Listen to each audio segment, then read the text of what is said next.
Donc, lorsque nous regardons, pour poursuivre ce qu'on était en train de dire, lorsque vous regardez 1 Corinthiens 14, 26, est-ce qu'il n'y a pas des choses par rapport à ce que vous avez l'habitude de voir dans la manière dont le culte se déroule dans beaucoup de milieux que nous fréquentons? Est-ce que vous ne voyez pas des gens?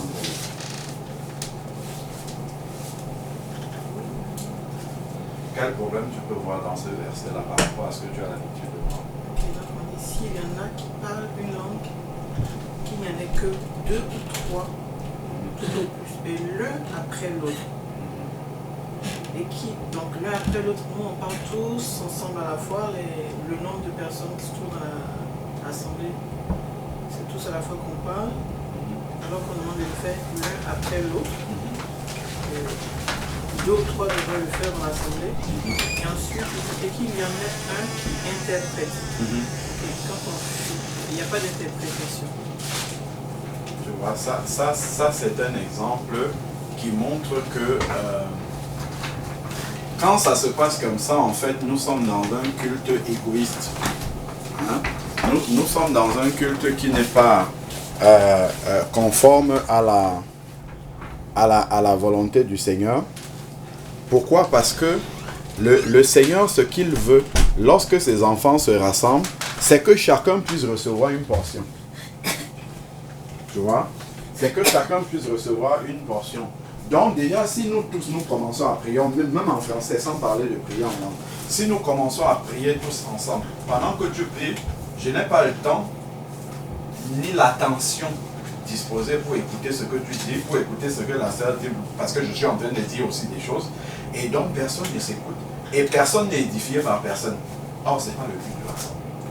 Le but du rassemblement, c'est que Dieu a déposé quelque chose qu'elle doit apporter, Dieu a déposé en toi, que tu dois apporter, Dieu a déposé en eux.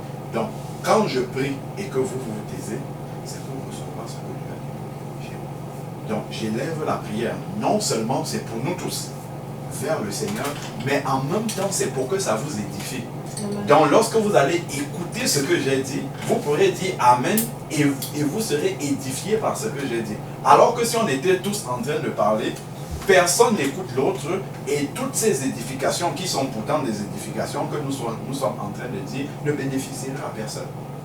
Et ça, on n'atteindrait pas le but du Seigneur. Parce que le but du Seigneur, c'est qu'il dépose en chacun d'entre nous et que cela puisse être bénéfique. D'où on doit s'attendre. Même quand on est en train de prier, il y a des milieux où on arrive, tout le monde prie en même temps. C'est pas normal, c'est pas biblique. Tout le monde prie en même temps. Ça, ce n'est pas biblique du tout. Parce que ce n'est pas pour l'édification de l'ensemble. Quand toi, tu commences à... D'ailleurs, il va le dire après. Regardons le verset... Bon, on saute de 28, on va revenir sur le 28. Il dit pour les prophètes que 2 ou 3 parlent et que les autres jugent. Un autre assistant, verset 30, a-t-il une révélation que le premier se taise? Donc, au moment où la sœur Gina est en train de prier, si toi, il te montre une parole, après il va même dire l'esprit des prophètes est soumis aux prophètes. C'est-à-dire, toi, tu vas attendre. Même si ça veut monter une prière, tu vas attendre que Gina ait fini, qu'on ait écouté. Et ça montre que nous sommes conduits par l'Esprit de Dieu. Parce que l'Esprit de Dieu est un esprit de tempérance. Il est tempérant, il n'est pas embrouillé, il n'est pas dans le désordre. C'est un esprit qui amène la bienséance lorsque les enfants de Dieu sont réunis entre eux. Donc, l'Esprit de Dieu n'est pas un esprit de désordre. Pendant que Gina est en train de prier, l'Esprit de Dieu ne va pas te faire commencer à parler en même temps qu'elle. Pas du tout. L'Esprit de Dieu peut t'avoir inspiré, mais toi, tu as manqué d'écoute de la manière. Ce n'est pas parce qu'il t'a inspiré quelque chose que c'est à l'instant que tu dois dire. Tu vois, il t'a inspiré une prophétie, une parole, mais tu attends le moment opportun pour pouvoir le dire. Là où l'Esprit de Dieu se manifeste, le fruit de l'Esprit est aussi présent. La discipline est un fruit de l'Esprit. L'ordre, le respect de l'ordre et de la bienséance est un fruit de l'Esprit. La maîtrise, voilà, la maîtrise de soi, si effectivement tu reçois une parole de prophétie ou de prière il faut maintenant, c'est vrai, c'est l'Esprit de Dieu qui... Ça ne veut pas dire que ça ne vient pas de l'Esprit, hein. C'est l'Esprit de Dieu qui te l'a inspiré. Mais maintenant, comme tu as l'Esprit, le fruit de l'Esprit aussi normalement en toi, tu dois faire preuve maintenant de patience, de juger le bon moment pour apporter ton message. Donc tu vas attendre que la sœur ait fini de prier. Quand elle a fini, elle s'est arrêtée, on a dit Amen. Donc on a tous reçu l'édification. Là, toi, tu vas parler. C'est ça, l'esprit des prophètes est soumis aux prophètes. Parce que le fruit de l'esprit, c'est effectivement la maîtrise de soi. C'est pas parce que l'esprit de Dieu t'a inspiré quelque chose que tu ne peux plus te maîtriser. Tu te maîtrises, tu attends le moment opportun pour pouvoir l'apporter. Et ça, l'amour est un fruit de l'esprit. Dans Galates 5, 24, l'amour, c'est un fruit de l'esprit. Et tu le fais, c'est par amour pour les autres. Parce que si tu apportes dans le désordre, en fait, les autres ne vont pas le recevoir, ils ne vont pas être édifiés. Mais comme tu aimes suffisamment ceux avec qui tu es rassemblé, tu vas attendre qu'ils soient dans de bonnes dispositions pour recevoir ce que tu as dit, pour recevoir ce que tu as reçu du Seigneur. Et donc, tu vas le dire au moment opportun où ils sont le plus disposés possible, c'est-à-dire quand personne n'est en train de parler. Tu vas apporter ça. Et ça, c'est une manifestation de l'amour. C'est une manifestation de l'amour du prochain. Or, le Seigneur nous dit que le plus grand de tous les commandements, c'est tu aimeras le Seigneur ton Dieu de tout ton cœur, de toute ton âme, de toute ta pensée. Et le second qui lui est semblable, tu aimeras ton prochain comme toi-même. Donc, si tu aimes ton prochain comme toi-même, tu vas attendre qu'il soit bien disposé pour lui apporter la provision du Seigneur. Tu ne vas pas venir déverser parce que, bon, il faut déverser. Tu déverses, qu'il ait reçu ou pas, cela ne t'importe pas. Non, ce n'est pas comme ça que tu vas faire. Donc, tout ça, ça nous montre vraiment comment le Seigneur a prévu que le rassemblement des enfants de Dieu se passe. Donc, avant même d'arriver sur la partie de bienséance, on a dit chacun attire un cantique. Tu vois? Donc, ce n'est pas une affaire d'un groupe de personnes qu'on dirait, voilà le groupe de louange, voilà la chorale là-bas. Parce que quand on dit ça, c'est comme s'il n'y a que eux qui ont le don du Saint-Esprit. Alors que tout le monde là, l'Esprit de Dieu peut inspirer à tout le monde. Ce n'est pas une catégorie de personnes qui sont habilitées alors que tout le monde a reçu le don du Saint-Esprit. Donc c'est important. Là, on voit, quand tu lis seulement ça ici, ou bien qu'on vient s'asseoir et puis on écoute une seule personne qui parle. Qui peut être le prédicateur, ou bien, je ne sais pas moi, le conducteur, le modérateur, tout ce qu'on veut. Et ça, c'est contraire à cette parole-ci. 1 Corinthiens 14, verset 10. Chacun de vous, chacun, lorsque vous vous assemblez, a-t-il un cantique dont tout le monde est capable d'apporter un cantique, pas un groupe de personnes. Une instruction, une révélation, une langue, une interprétation, tout ça doit toujours se faire pour l'édification. Donc, voilà un peu déjà la première partie. Donc après, il a parlé des prophéties, il a parlé des interprètes. D'ailleurs, comme tu disais tout à l'heure là, il dit que 2 ou 3 au plus, nous sommes au verset 27, ceux qui parlent en langue. Si l'un parle en langue, tout au plus 2 ou 3 et chacun à son tour. Pourquoi chacun à son tour? Parce que ça doit toujours être pour l'édification. Si tout le monde a parlé en même temps, on ne sait pas qui a dit quoi, qu'est-ce que ça signifie, et c'est le désordre. Au final, on va sortir, celui qui a parlé, lui, il est content d'avoir parlé, mais ça n'a édifié personne. Ça n'a rien apporté à personne. Donc, en fait, il n'est pas dans une disposition d'amour pour les autres. Donc, alors que le Seigneur dit 2 ou 3, et maintenant, il faut qu'il y ait un interprète.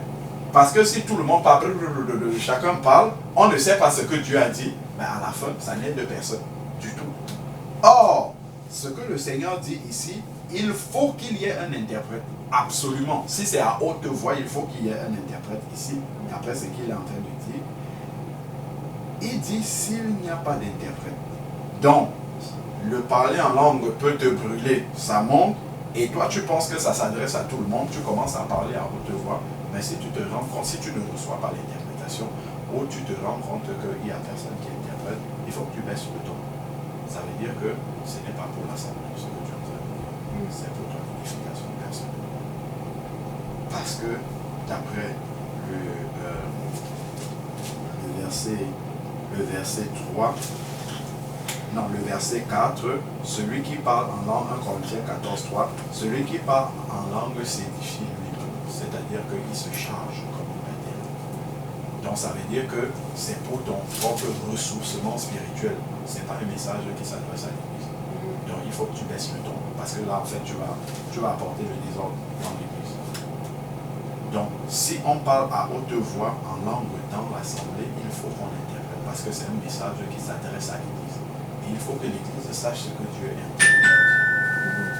Donc, c'est déjà ces premiers points-là qu'il faut prendre en compte dans le rassemblement des saints. Ne jamais oublier que c'est pour l'édification. Ça, c'est très, très important. Donc, parfois, on vient égoïstement. Il y a beaucoup d'égoïsme en fait dans les rassemblements chrétiens parce que déjà, quand tu viens pour recevoir, quand dans ta pensée tu viens en te disant je viens pour recevoir, je suis déjà égoïste. Je suis déjà égoïste de venir. Bonjour mon frère, comment tu vas? Oui, ça va bien. Voilà. Ça c'est la sœur Anita. C'est la sœur Joël. Donc, il faut déjà venir dans un but de donner. Merci. Ça, tu as la nouvelle Bible. La Bible aussi. Ah oui, oui. J'ai pas vu la leçon.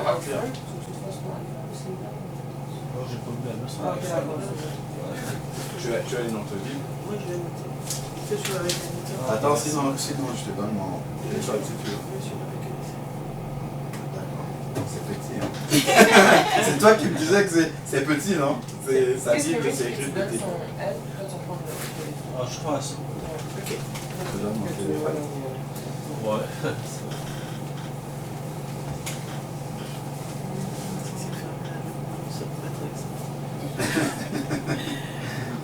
Alors,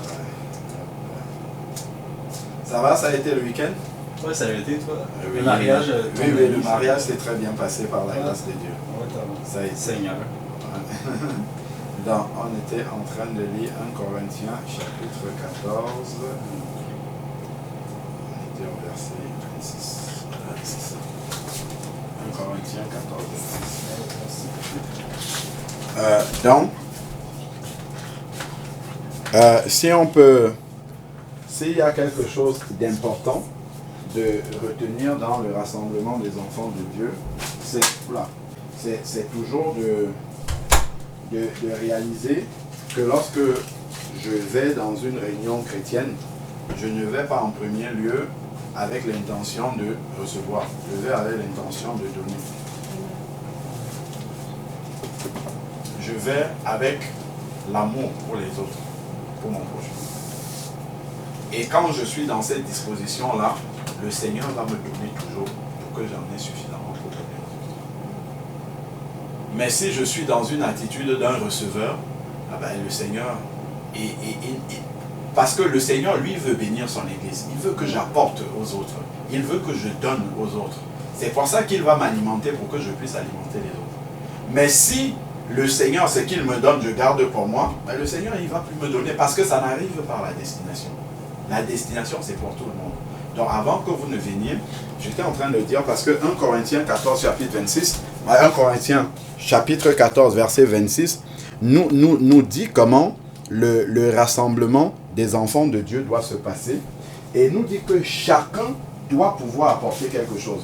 L'un a-t-il un cantique, l'autre une révélation, une interprétation. Donc c'est chacun, c'est une affaire de chacun. Et lorsque on se réunit, j'expliquais aux autres, c'est juste pour faire un résumé. En fait, c'est que Dieu veut nourrir son peuple. Lorsqu'on est rassemblé comme ça, Dieu veut nourrir son peuple. Donc il y a un repas que le Seigneur veut nous donner spirituellement. C'est un repas que Dieu veut nous donner. Or, c'est un repas complet que Dieu veut nous donner. Imaginons, c'est un petit déjeuner que le Seigneur veut nous donner, un petit déjeuner spirituel. Dans ma communion personnelle avec Dieu, à la maison, chez moi, en tout cas dans mon intimité avec Dieu, Dieu va me donner peut-être un pot de lait. C'est ça que moi je dois apporter. À elle, il va lui donner une tablette de beurre. C'est ça qu'elle doit apporter. Toi, il va te donner du sucre. À elle, il va lui donner de la confiture. À toi, il va te donner du fromage. À l'autre, il va donner. Et chacun d'entre nous, dans notre intimité, nous avons reçu ça. Nous devons venir déposer ça au milieu de la table pour que le petit déjeuner soit complet. Si moi, je n'ai pas été dans la présence de Dieu pour demander au Seigneur, Seigneur, qu'est-ce que tu veux apporter à mes frères et sœurs aujourd'hui? Je ne vais pas recevoir le lait. Donc moi, je vais venir en attendant que quelqu'un d'autre apporte le lait. Or, les autres, peut-être, ils ont été dans la présence de Dieu, c'est du beurre et du sucre, il manquera du lait sur la table. Parce que moi, je n'ai pas été chercher le lait dans la présence de Dieu. Ben, si l'autre aussi se dit, ah, moi, je compte sur l'autre pour apporter du beurre, il manquera du beurre et du lait déjà, ça fait deux. L'autre, celui qui devait apporter le sucre, s'il fait la même chose et qu'il attend tout, il va arriver aussi, il n'y aura pas de lait, il n'y aura pas de beurre, il n'y aura pas de sucre. Si celle qui devait recevoir le pain, pareillement, elle arrive, pas de baguette, il n'y a rien. Finalement, on va se retrouver avec un maigre petit déjeuner sur lequel il y a peut-être juste la confiture sur la table. Un petit déjeuner avec juste la confiture, c'est pas appétissant déjà, hein. C'est pas complet, deux. Et qu'est-ce que ça va produire? C'est que quand on va sortir, on va dire, ah, moi j'étais à cette réunion-là, je n'ai pas été édifié. On commence à murmurer dans le cœur, ah, moi je n'ai rien reçu à cette réunion-là. Oui, tu n'as rien reçu, qu'est-ce que tu as apporté? Il y a une seule personne qui est partie dans la présence de Dieu, lui c'est la confiture qu'il a reçue, c'est ça qu'il a posé sur la table. Mais comme la confiture n'est pas suffisante pour un petit déjeuner, eh bien personne n'est satisfait.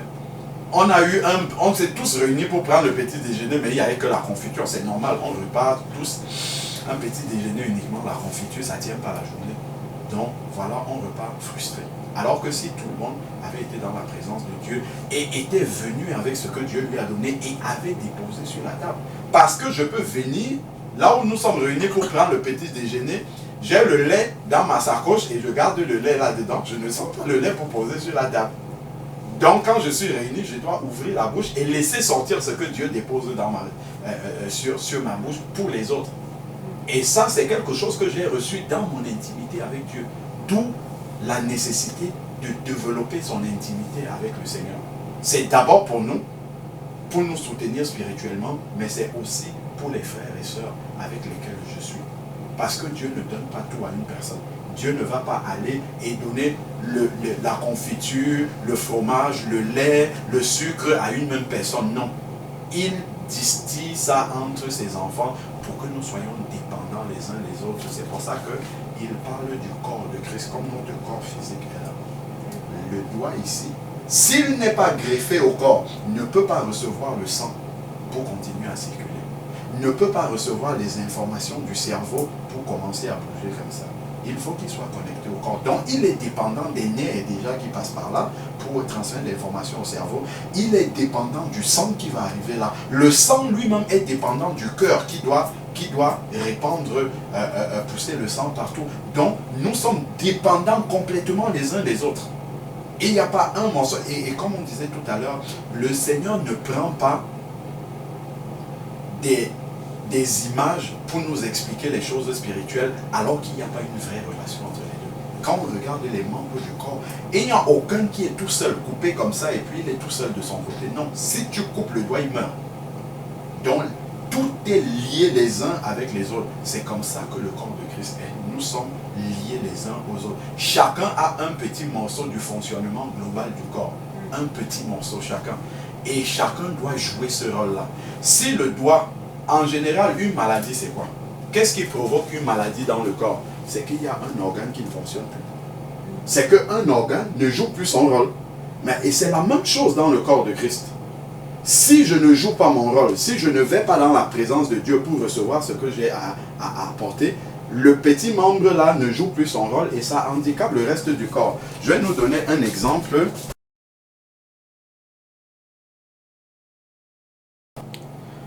ma belle-sœur était partie pour jeter une poubelle. Et elle est arrivée dans la poubelle, elle jette le plastique, elle n'a pas fait attention. Il y avait une boîte de conserve qu'on avait jetée dans la poubelle qu'elle n'avait pas vue. Et en enlevant comme ça, ça a tranché son doigt. Ça a tranché complètement son doigt, elle a été opérée. C'est le dernier petit doigt. Dernier petit. Quand on regarde sur tous les 10 doigts et par rapport à la proportion du corps, la grandeur du corps par rapport à la taille de celui-ci, on pense que lui, il n'a pas une grande fonction. Mais, à cause de son petit doigt là qui n'était plus fonctionnel, elle ne pouvait pas prendre sa douche. C'est son mari qui devait l'aider. Elle ne pouvait plus s'habiller toute seule. C'est son mari qui devait l'habiller. Et regardons tout le temps qu'elle devait perdre maintenant et la dépendance qu'elle avait vis-à-vis de son mari pour se prendre sa douche, pour s'habiller, pour faire les tâches ménagères, et elle était handicapée, alors que ce n'est que ce petit doigt-là qu'elle pouvait négliger au quotidien et se dire, bah, lui, c'est même à quoi il est là, pourquoi? Mais juste parce que ce petit doigt-ci était handicapé et ne faisait plus son travail, tout le reste du corps était ralenti, était handicapé, infirme à cause du petit là. Ça nous montre vraiment comment nous sommes dépendants dans le corps de Christ. Si un seul membre ne fait pas ce que Dieu attend de lui, le reste du corps est paralysé. Et ça, souvent, c'est une responsabilité que nous avons, dont nous n'avons pas conscience. Nous pensons que c'est le pasteur qui doit tout faire. Nous pensons que c'est tel frère qui doit tout faire, telle sœur qui doit tout faire. Non. Nous sommes tous responsables entièrement de l'œuvre du Seigneur. C'est pour ça qu'il nous dit ici, 1 Corinthiens 14, ainsi, chacun a-t-il un cantique. Donc, chacun de nous est responsable de ce que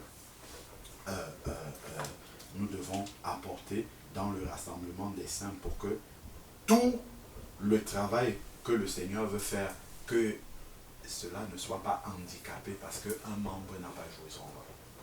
Donc, nous devons prendre conscience de ça. Et chacun travailler sa communion personnelle avec Dieu pour jouer pleinement son rôle dans le corps de Christ, par amour pour les autres, afin que tout le monde puisse recevoir ce qui lui est nécessaire, ce que Dieu a prévu, et que le corps de Christ ne soit pas handicapé. Donc ça, c'est important déjà de réaliser que c'est comme cela que le Seigneur enseigne la manière dont le rassemblement des enfants de Dieu doit se passer et la responsabilité que chaque enfant de Dieu a. Et ça, déjà, on peut comprendre que pour que ça soit comme ça, c'est pas pour rien que Jésus n'avait que 12 disciples. Pour que ça puisse marcher comme ça, il faut que nous soyons un petit nombre. Si on a un grand nombre, ça va être très difficile. Plus on est nombreux, ben moi je compte sur l'autre, l'autre compte sur l'autre, l'autre compte sur l'autre, et puis chacun vient, il s'assoit comme un spectateur et il attend. Beaucoup ne prennent pas, la place que Dieu leur donne. Et souvent, on ne laisse même pas aussi d'autres prendre la place que Dieu leur a donnée dans le corps de Christ. Vous allez arriver dans certaines assemblées et être comme un spectateur. Vous venez, vous vous asseyez, c'est comme un concert. Les autres sont devant là-bas, ils font le culte et puis bon, c'est pas un concert, la réunion des enfants de Dieu. C'est une réunion de famille où on est assis dans une réunion de famille, je le disais tantôt, dans une réunion de famille, chaque enfant de la famille prend la parole pour dire comment lui, voilà, pour apporter ce qu'il a à donner pour l'avancement de la famille. C'est comme ça que le Seigneur a prévu que la réunion puisse se passer comme il était avec ses disciples. Il était au milieu de ses disciples. Il n'était pas sur une estrade là-bas et les disciples ailleurs. Non, il était au milieu. Il était parmi eux. Et c'est comme ça que l'esprit de famille, en fait, était entretenu entre les enfants de Dieu.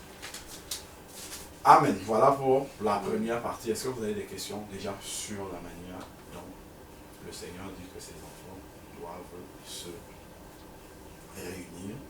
Et juste aussi, pour rappel, pour ceux qui sont arrivés après, comme le Seigneur nous dit là dans 1 Corinthiens 14, 26, que chacun doit pouvoir apporter quelque chose lorsque nous sommes rassemblés, ce n'est pas je l'ai dit avant que vous veniez, ce n'est pas quelque chose qu'il doit inventer ou qu'il doit créer, c'est quelque chose que Dieu lui donne.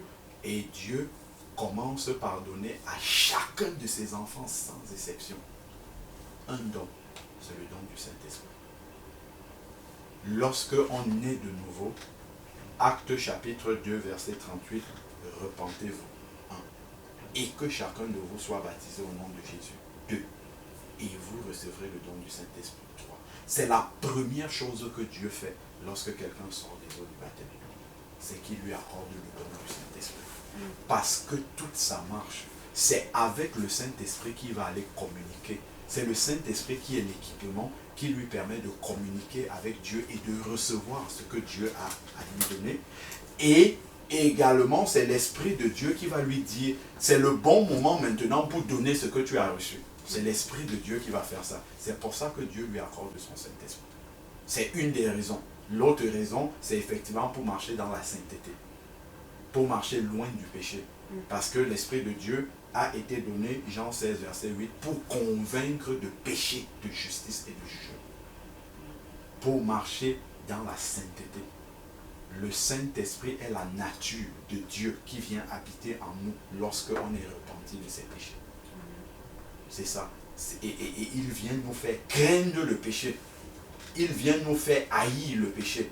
Il vient nous faire vivre loin du péché. Parce que c'est la nature de Dieu. Ça, c'est aussi un des rôles du Saint-Esprit. Notre rôle, c'est de nous permettre de communiquer avec Dieu. Parce que la Bible nous dit dans Jean chapitre 4 que Dieu est esprit.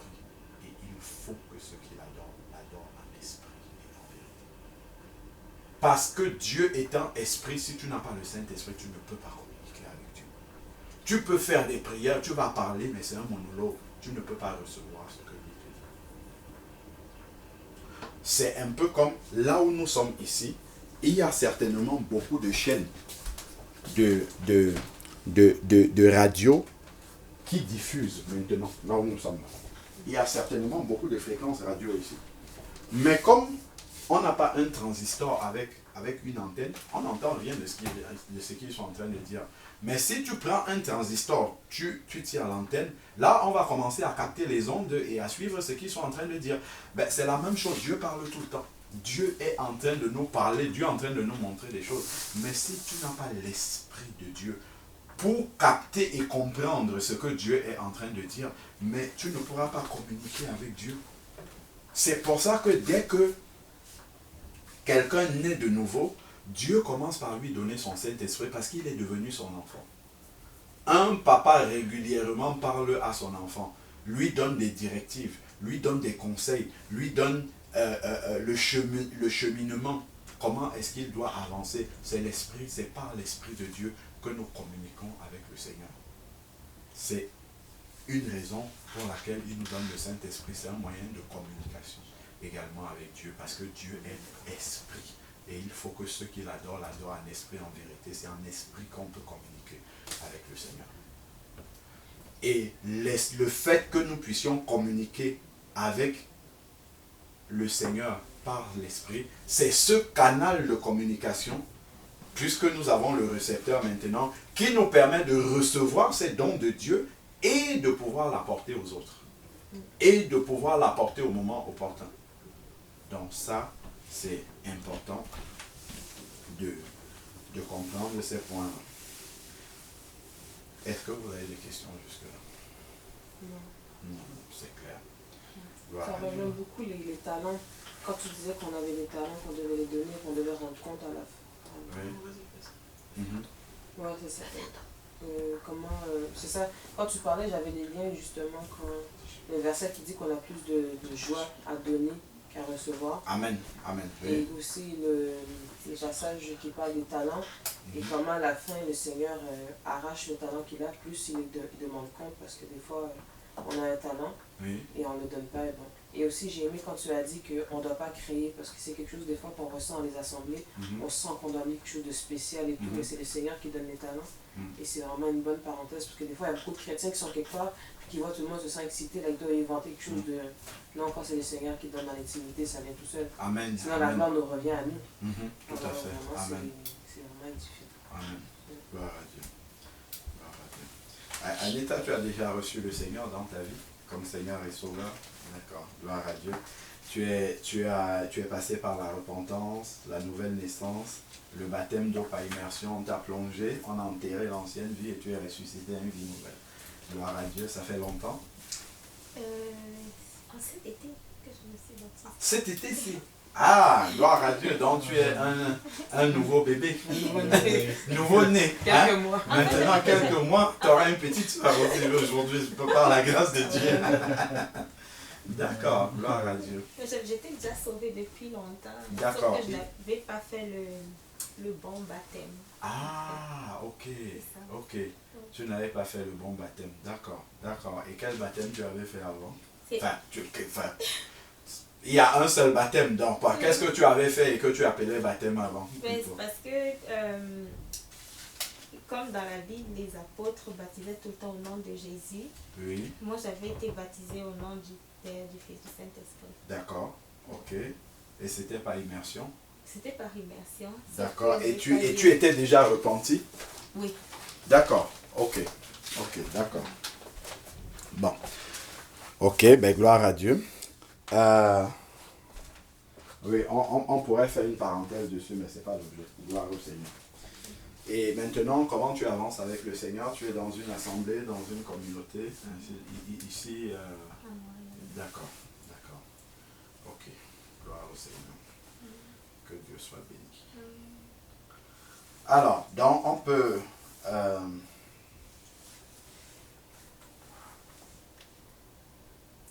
regarder la signification du baptême, tout ça, tu le sais? Oui, tu m'avais expliqué. On avait, d'accord, d'accord. Donc on peut revenir sur le partage, sur le repas de famille. Oui. D'accord. Gloire à Dieu. Mais ça, le baptême, comme tu l'as dit,